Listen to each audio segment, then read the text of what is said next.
예, 안녕하세요. 계속해서 저희 창세기 공부하도록 하겠습니다. 예, 먼저 잠깐 기도하겠습니다. 하나님 아버지, 저희가 다시 주님의 말씀 앞에 나왔습니다. 이 말씀을 통해서 저희가 진리를 제대로 볼 수 있도록 도와주시기 원합니다. 예수님의 이름으로 기도드렸습니다. 아멘. 예, 이번 시간에는 아셀과 요셉에 관한 예언을 살펴보도록 하겠습니다. 예, 먼저 20절을 보시겠습니다. 아셀에게서 나는 그의 빵은 기름지르니 그가 왕의 진미를 내리로다. 예, 아셀에 관한 예언은요, 이 빵과 또 왕의 진미를 내는 것과 관련이 있어요. 그러니까 이제 아셀에게서 두 가지가 나온다는 겁니다. 빵과 왕이 원하는 것, 왕의 진미, 왕이 원하는 것을 낸다는 것입니다. 예, 이 아셀은요, 갈릴리 지역에 정착을 했죠. 성경은 갈릴리를 이방인이라고 부르고 있어요. 마태복음 4장 15절에 나오죠. 수불론 땅과 납달리 땅과 요르단 건너편 바닷길 옆 이방인들의 갈릴리여, 이렇게 말씀하고 있어요. 예, 아셀은 팔레스타인 지역의 북쪽에 위치하고요. 두로와 시돈이 이곳에 포함이 됩니다. 하나님께서는 아셀에게서 왕의 진미가 나온다고 말씀하셨죠. 먼저 왕의 진미 에 대해서 살펴보겠습니다. 이 사무엘하 5장 11절에 이렇게 되어 있어요. 두로왕 히람이 다윗에게 사자들과 백향목과 먹수와 석공들을 보내매 그들이 다윗을 위하여 집을 지으니, 다윗 왕은 아셀 지역의 왕인 히람이 보낸 일꾼들과 재료로 궁전을 지었습니다. 아셀에게서 왕이 원하는 것이 나왔던 거죠. 열왕기상 5장에서는요 보다 이제 자세하게 설명하고 있는데요. 좀 깁니다. 열왕기상 5장 1절부터 10절까지 그들이 솔로몬에게 기름을 부어 그의 아버지 대신 왕으로 삼았다는 것을 두로왕 히람이 들었으므로, 이 두로가 그러니까 아셀 지역이에요. 이스라엘이 차지하지 못했을 뿐이죠. 그가 자기 신하들을 그에게 보내었으니 이는 히람이 늘 다윗을 사랑하였기 때문이라. 솔로몬이 히람에게 사람을 보내어 이르되 당신도 알거니와 내 아버지 다윗이 자기 사방의 전쟁으로 인하여 주 곧 자신의 하나님의 이름을 위한 집을 건축하지 못하였는데 마침내 주께서 그들을 그의 발바닥 밑에 두셨나이다. 그러나 이제 주 내 하나님께서 사방에서 내게 안식을 주셨으므로 대적도 없고 재앙도 없나이다. 주께서 내 아버지 다윗에게 말씀하여 이르시되 내가 너 대신 내 왕자에 세울 내 아들 곧 그가 내 이름을 위해 집을 건축하리라 하신 대로 보소서. 내가 주 내 하나님의 이름을 위해 집을 건축하려 하오니 그러므로 이제 당신은 명령을 내리사 그들이 나를 위해 레바논에서 백향목을 베어내게 하소서. 내 종들이 당신의 종들과 함께 할 것이요 또 당신이 지정하는 모든 것에 따라 내가 당신의 종들의 삭슬 당신에게 주리이다. 당신도 알거니와 우리 가운데는 시돈 사람들처럼 제목을 잘 벨 수 있는 자가 없나이다 하니라. 히람이 솔로몬의 말을 듣고 크게 기뻐하여 이르되 이날 주를 찬송할지로다. 그분께서 다윗에게 지혜로운 아들을 주사 이 큰 백성을 다스리게 하셨도다 하고, 히람이 솔로몬에게 사람을 보내어 이르되 당신이 내게 사람을 보내어 구한 것들을 내가 깊이 생각하였고 백향목 제목과 전나무 제목에 관하여 당신의 모든 소원을 행하리이다. 내 종들이 레바논에서부터 바다로 그것들을 가지고 가겠고 내가 그것들을 바다를 통해 뗏목으로 당신이 내게 지정하는 곳으로 보내며 거기서 그것들을 부리리니 당신이 그것들을 받으시고 내 소원을 이루어 내 집안을 위해 양식을 주소서 하고, 이처럼 히람이 솔로몬의 모든 소원대로 백향목과 전나무를 그에게 주매. 예, 이렇게 아셀 지역에서 나는 것으로 다윗 왕과 솔로몬 왕은 건축에 필요한 인력과 물자를 공급받았다고 성경은 말씀하고 있고요. 결국 이것은 예언의 성취였던 겁니다. 창세기 49장 예언의 성취였던 거죠. 그러니까 왕의 진미에 관한 예언이 다윗과 솔로몬 때에 성취되었다면 이 빵에 관한 예언은 무엇을 의미할까요? 열왕기상 17장에는요 기근이 들었던 이야기가 나오는데요, 빵과 물은 다 떨어졌습니다. 이제 빵은 음식이죠. 이 이스라엘 사람들의 주식이었죠. 빵이 뭐 중동 사람들의 주식이라고 볼 수 있죠. 빵이 기본적으로 구워지고 거기다가 뭘 얹어서 먹거나, 지금도 그쪽 지역에서 그렇게 먹는 경우가 많죠. 빵과 물이 떨어졌다는 건요, 이제 기근이 들었다는 것을 의미하는 겁니다. 열왕기상 17장에 이제 기근에 관한 이야기가 나오죠. 예, 하나님께서는 엘리야에게 이런 말씀을 하셨어요. 열왕기상 17장 8절. 주의 말씀이 엘리야에게 임하니라. 이르시되 너는 일어나 시돈에 속한 사르밧으로 가서 거기 거하라. 보라, 내가 그곳의 과부 여인에게 명령하여 너를 돌보게 하였느니라 하시니라. 이에 그가 일어나 사르밧으로 가서 도시의 문에 이를 때 보라, 그 과부 여인이 거기서 나뭇가지를 주우므로 그가 그녀를 불러 이르되 원하건대 그릇에 물을 조금 가져다가 내가 마시게 하라 하니라. 그녀가 그것을 가지러 갈 때 그가 그녀를 불러 이르되 원하건대 내 손에 빵 한 조각을 내게로 가져오라 하매 그녀가 이르되 주 당신의 하나님께서 살아계심을 두고 맹세하옵나니 내게는 납작한 빵이 없고 다만 통에 가루 한 움큼과 병에 기름이 조금 있을 뿐이니이다. 보소서, 내가 나뭇가지 2개를 줍고 안으로 들어가 나와 내 아들을 위해 그것을 차려서 우리가 먹고 죽으려 하나이다 하매 엘리야가 그녀에게 이르되 두려워하지 말고 가서 내가 말한 대로 하려니와 먼저 그것으로 나를 위해 작은 빵 하나를 만들어 내게로 가져오고 그 뒤에 너와 내 아들을 위해 만들라. 주 이스라엘의 하나님께서 이같이 말씀하시기를 주가 비를 땅 위에 내리는 날까지 가루통이 고갈되지 아니하고 기름병이 마르지 아니하리라 하시느니라 하니라. 그녀가 가서 엘리야의 말대로 하였더니 그녀와 엘리야와 그녀의 집이 여러 날 먹었으나 주께서 엘리야를 통하여 친히 하신 말씀대로 가루통이 고갈되지 아니하고 기름병이 마르지 아니하니라. 예, 여기서 이 기적에 대해서 살펴볼 것은 아니고요. 빵이 없어서 굶어 죽을 수밖에 없는 상황이었는데 주님께서 기적적으로 공급해 주신 빵과 물을 통해서 엘리야와 과부와 그의 아들은 기근에서 살아남을 수가 있었습니다. 10절에 의하면 이 과부 여인은 사르밧에 있었고요. 그것은 시돈이었죠. 시돈. 누가복음 4장에도 이 사건을 말씀하고 있는데요. 4장 26절에서 엘리야가 그들 중 아무에게도 보내어지지 아니하고 오직 시돈의 도시 사렙다에 사는 한 과부 여인에게만 보내어졌으며 이렇게 말씀하고 있는데요. 구약 성경에서는 사르밧이라고 된 곳을 신약 성경에서는 사렙다라고 부르고 있죠. 지명이 다른 이유는요, 1000년 가까이 시간이 흐르면서 같은 장소를 부르는 방식이 변했을 것이기 때문이라고 우리가 추측할 수 있고요. 우리도 이런 비슷한 예는 많아요. 예를 들면 제 이름을 여기 대한민국에서는 이우진이라고 부르는데 예를 들어 북한 사람이 부르면 리우진 이렇게 부를 수 있겠죠. 그러니까 같은 이름을 두고도 또 그것을 서로 다르게 약간 표기를 한다든지 다르게 부르는 예는 이런 건 얼마든지 있습니다. 이 구약과 신약이 지금 이 엘리야 사건이요 거의 1000년 가까이 이 갭이 있기 때문에 1000년 좀 안 되죠. 1000년 가까이 갭이 있기 때문에 같은 도시를 다른 식으로 부르는데요. 충분히 이게 같은 장소라는 것을 우리가 알 수 있겠죠. 여호수아서 19장 24절 이렇게 되어 있어요. 다섯째로 아셀 자손의 지파를 위하여 그들의 가족대로 제비를 뽑았는데 아셀이 머물게 되는 지역에 관한 말씀이죠. 28절 헤브론과 르홉과 함몬과 가나를 지나 큰 시돈에까지 이르며 이렇게 말씀하고 있어요. 그러니까 이 시돈이라는 지역이요 원래는 아셀에게 속한 지역이었다는 겁니다. 근데 아셀이 이 지역을 다 차지하지 못하고 또 빼앗기고 나중에는 이 지역이 이방 지역이 되죠.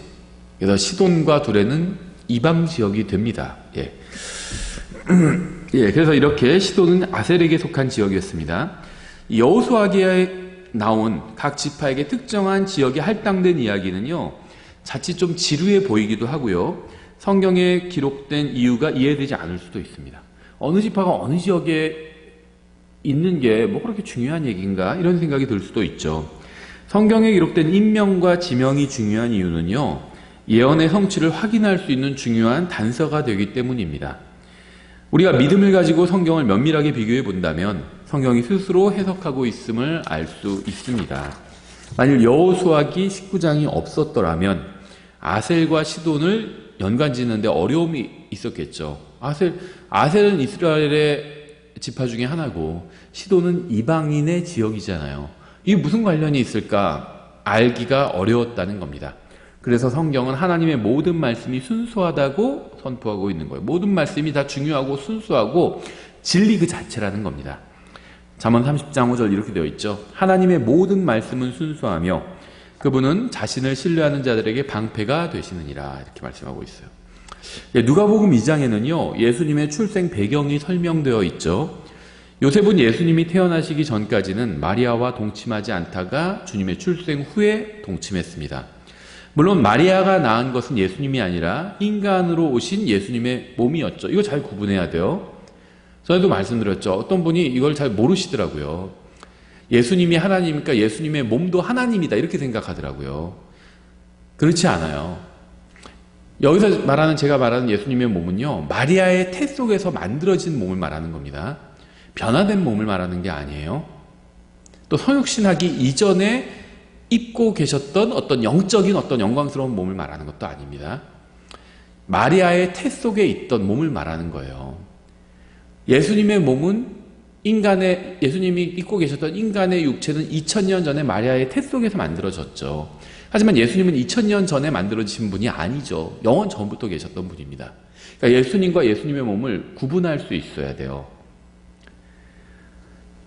십자가에서 죽은 것은 예수님의 몸이었죠. 예수님이 죽으신 게 아닙니다. 정확히 말한다면 예수님의 혼이 죽은 게 아니에요.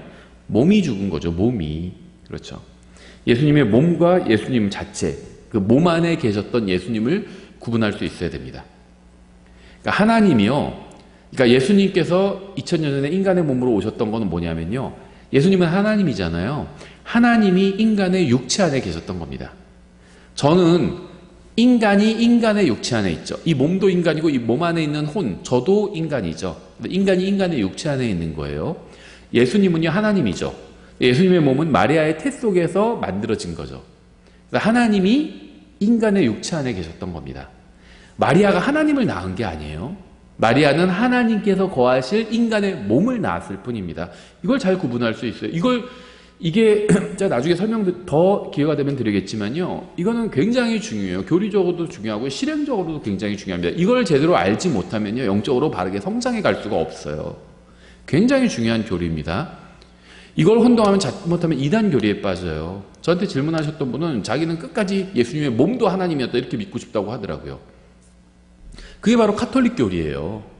그래서 예수님의 몸도 하나님이기 때문에 마리아가 하나님을 낳았다 이렇게 주장하는 거잖아요. 이단적인 교리예요.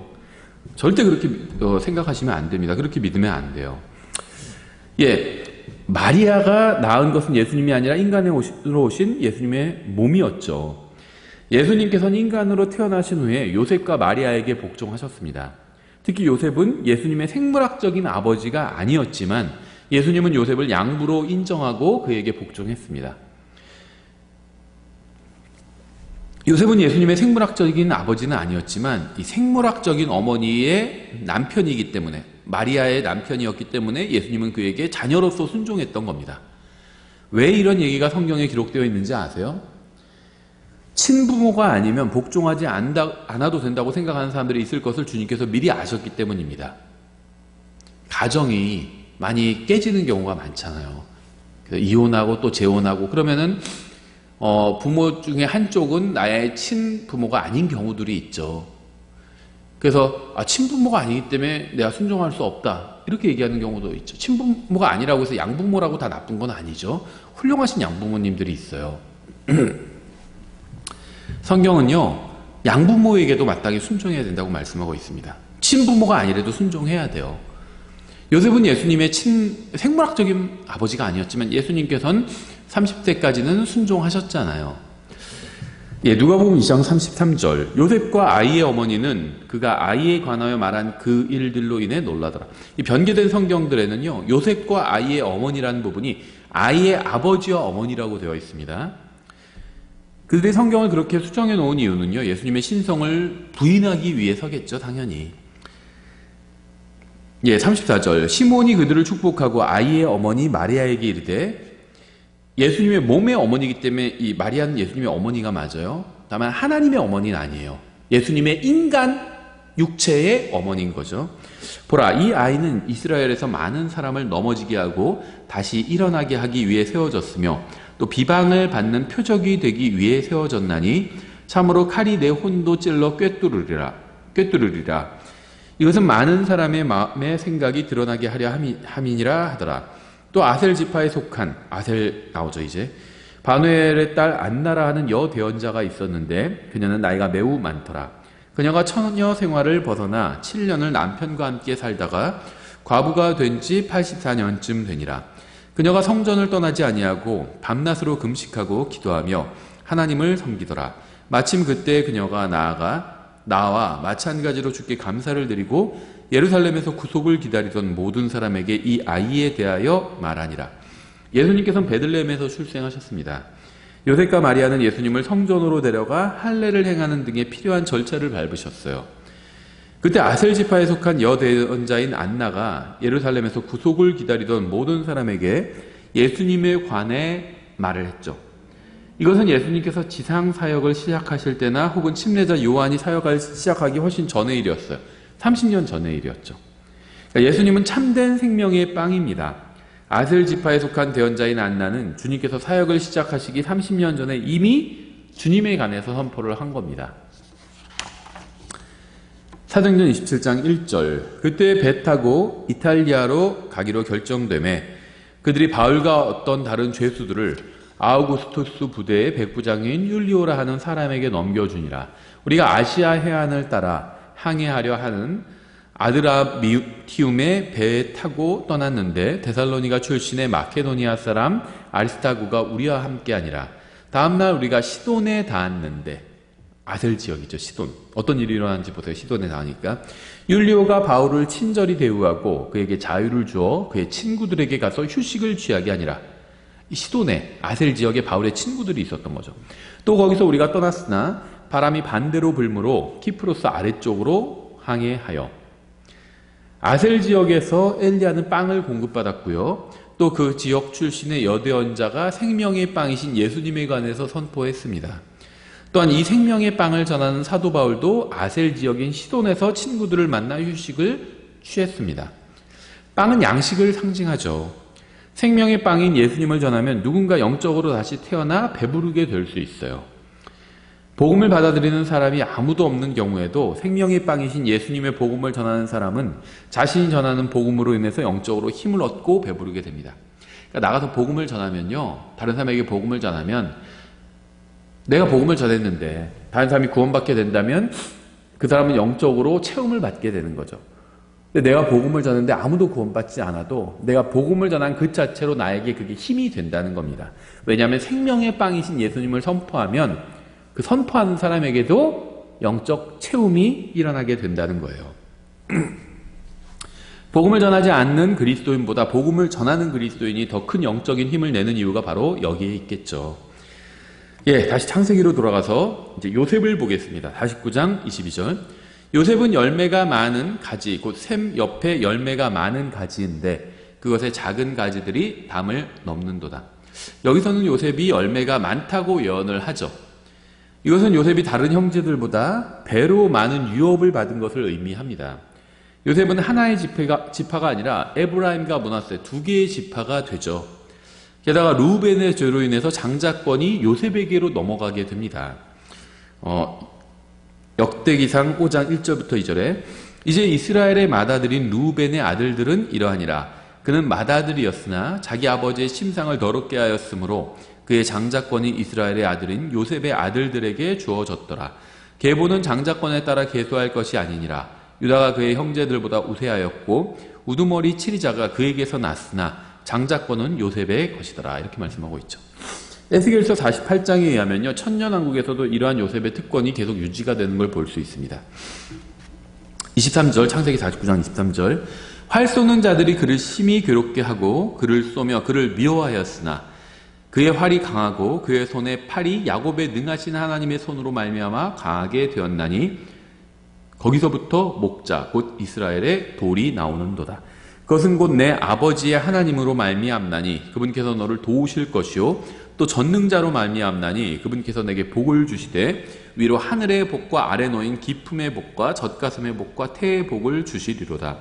내 아버지의 복들이 내 조상들의 복들보다 나아서 영존하는 산들의 가장 먼 경계까지 이르렀도다.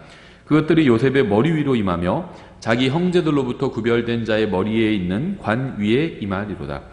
22절은요, 요셉의 어린 시절에 관한 언급 같고요. 23절은 요셉이 형들에게 거부당할 때에 관한 언급이고요. 24절은 이집트에서의 일에 관한 언급으로 보입니다. 중요한 표현이 나오죠. 거기서부터 목자, 곧 이스라엘의 돌이 나오는다. 초림과 재림에 관한 예언이죠. 예수님께서 초림하셨을 때는요, 목자로 오셨습니다. 목자. 주님께서는 선한 목자로서 양들을 위해 자기 생명을 내어주셨죠. 요한복음 10장 11절에 나오죠. 나는 선한 목자니라. 선한 목자는 양들을 위해 자기 생명을 주거니와 목자가 아닌 삭군 곧 양들이 자기 것이 아닌 자는 이리가 오는 것을 보면 양들을 버리고 도망하나니 이리가 그것들을 붙잡아가고 또 양들을 해치느니라. 삭군이 도망하는 것은 그가 삭군이므로 양들을 돌보지 아니하기 때문이라. 나는 선한 목자라. 내 양들을 알고 내 양들도 나를 아노라. 아버지께서 나를 알듯이 나도 아버지를 아노니 나는 양들을 위해 내 생명을 내놓느니라. 예수님께서는 초림부터 재림 전까지는 목자로 계시고요. 요셉은 목자이신 예수님의 가장 큰 모형이죠. 예수님의 모형이 성경에 많이 나오는데요. 요셉이 가장 예수님의 많은 면을 보여주는 모형이라고 볼 수 있습니다. 예수님께서 재림하실 때는요, 큰 바위, 큰 돌로 오실 겁니다. 느부갓네살은 세상 왕국과 주님의 왕국에 관한 꿈을 꿨죠. 좀 긴데요. 제가 이해를 위해서 다 읽겠습니다. 다니엘서 2장에 나오죠. 31절부터 쭉 보시면요. 다니엘서 2장 31절. 오 왕이여, 이제 다니엘이 꿈을 해석해 주는 거죠. 왕이 보셨사온데 보소서 큰 형상이니이다. 이 큰 형상이 왕 앞에 섰는데 그것의 광채가 뛰어나며 그것의 형태가 두려웠고 이 형상의 머리는 정금이요 그의 가슴과 두 팔은 은이요 그의 배와 두 넓적다리는 놋이요 그의 두 다리는 쇠요 그의 두 발은 얼마는 쇠요 얼마는 진흙이었나이다.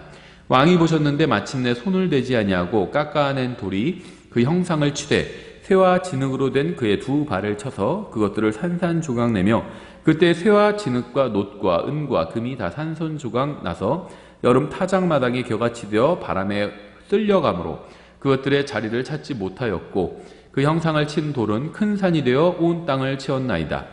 이제 꿈에 대한 설명이고요. 이제 해석을 해줍니다. 그 꿈이 이러한즉 우리가 왕 앞에서 그것의 해석을 고하리이다. 오 왕이여, 왕은 왕들의 왕이시오니 큰 왕이었어요. 대왕이었죠. 하늘의 하나님께서 왕에게 왕국과 권능과 세력과 영광을 주셨나이다. 사람들의 자녀들이 어느 곳에 거하든지 그분께서 들의 짐승들과 하늘의 날짐승들 곧 그것들을 왕의 손에 주시고 왕을 그 모든 것을 다스릴 치리자로 삼으셨나니 왕은 이 금머리이니이다. 왕 이후에 왕의 왕국보다 못한 다른 왕국이 일어날 것이요 셋째로 또 다른 놋 왕국이 온 땅을 다스릴 것이며 넷째 왕국은 쇠같이 강하리니 쇠는 모든 물건을 산산조각 내며 정복하나이다. 이 모든 것을 부수는 쇠같이 그 왕국이 모든 것을 산산조각 내고 상하게 하리이다. 왕께서 그 두 발과 발가락들이 얼마는 토기장의 진흙이요 얼마는 쇠인 것을 보신 것 같이 그 왕국이 나뉘일 것이로되 왕께서 쇠와 진흙이 섞인 것을 보신 것 같이 그 왕국에 쇠의 강함이 있으리다. 그 두 발의 발가락들이 얼마는 쇠요 얼마는 진흙인 것 같이 그 왕국도 얼마는 강하되 얼마는 부서질 것이며 왕께서 쇠와 진흙이 섞인 것을 보신 것 같이 그들이 자신을 사람들의 씨와 섞을 터이나 쇠와 진흙이 섞이지 아니함 같이 그들이 서로에게 달라붙지 못하리이다.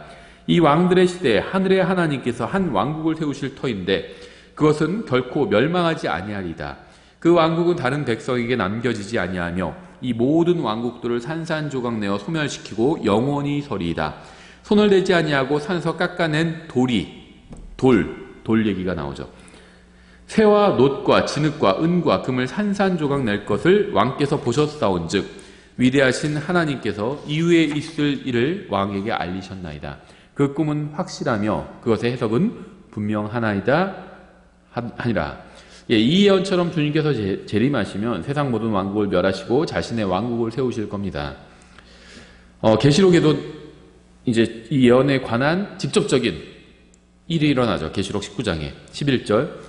또 내가 하늘이 열린 것을 보니 보라 흰 말이라 그 위에 타신 분은 신실하시니 참되신이라 불리더라.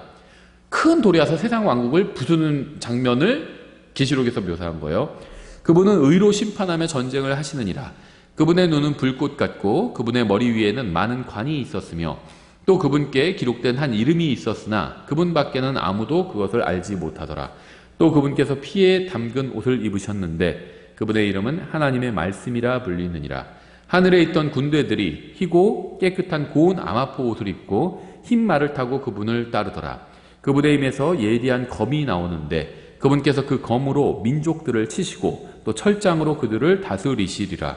또 그분께서는 전능자 하나님의 맹렬한 진노의 포도즙들을 밟으시며 그분께서 그분의 옷과 넓적다리에 왕들의 왕 주들의 주라고 기록된 한 이름이 있느니라.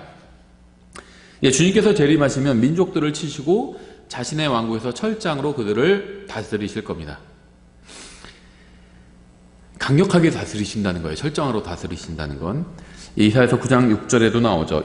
예언이에요. 이는 한 아이가 우리에게 태어났고 한 아들을 우리에게 주셨는데 그의 어깨에는 정권이 놓이고 그의 이름은 놀라우시니 좋은 자 강하신 하나님 영존하는 아버지 평화의 통치자라 할 것이기 때문이라. 그의 정권과 화평의 번창함이 인크리즈입니다. 번창함이 끝이 없으며 그가 다윗의 왕자와 그의 왕국 위에 군림하여 그것을 정비하고 이제로부터 영원토록 판단의 공의와 정의로 그것을 굳게 세우리라. 만군의 주의 열심히 이것을 이루리라. 예, 주님께서 재림하셔서 자신의 왕국을 세우시고 영원히 통치하실 겁니다. 팔레스타인 땅은 아브라함과 이삭과 야곱의 자손들에게 영원히 주신다고 약속되었죠. 히브리인들은 천년왕국 후에 새 땅으로 들어가게 될 것이고요. 이 새 땅에도요, 팔레스타인이 존속할 겁니다. 새 땅이라고 해서 완전히 다 달라지는 건 아니에요. 완전히 새롭게 되지만 그 안에 팔레스타인이 그대로 있을 겁니다. 하나님을 신뢰했던 이방인들도 살아남아서 새 땅으로 들어가게 될 겁니다. 다시 태어난 교회를 이룬 이 구원받은 모든 사람은 새 예루살렘에 거하게 되죠.